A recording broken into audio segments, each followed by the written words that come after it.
বারবার তুলে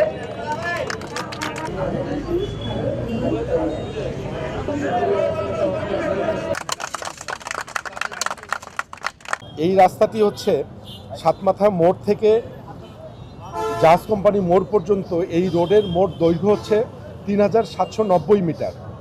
এই ৩,৭৯০ মিটার দৈর্ঘ্যের রাস্তার মধ্যে আমাদের কার্পেটিং রোড ধরা আছে ৩,৬৮০ মিটার, আরসিসি রোড ধরা আছে এখানে ১১০ মিটার, আরসিসি ড্রেন রাস্তার উভয় পাশে ৩০০ মিটার ইন্টু ২ অর্থাৎ ৬০০ মিটার আরসিসি ড্রেন আছে।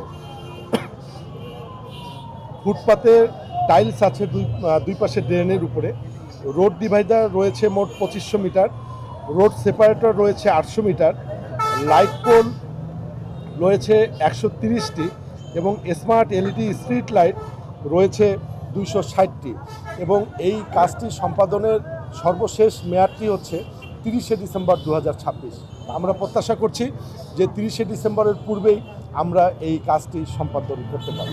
কাজের মানের ব্যাপারে তো আমরা বদ্ধপরিকর, যেভাবে নিয়ম অনুযায়ী হওয়া উচিত এবং এই রাস্তাটি যেহেতু অত্যন্ত জনগুরুত্বপূর্ণ রাস্তা, তো সেই দিক থেকে কাজের মান অবশ্যই এখানে ভালো হবে এবং আমাদের সিটি কর্পোরেশনের যে ইঞ্জিনিয়ারিং বিভাগ আছে এবং এই সড়কটি বাস্তবায়নের সাথে যে ঠিকাদারি প্রতিষ্ঠান জড়িত আছে, আমি তাদের সাথে ইতিমধ্যে কথা বলেছি। তারা আমাকে বলেছেন যে যথাযথ মান মেনটেন করেই এই রাস্তাটির কাজ সুসম্পন্ন করবেন।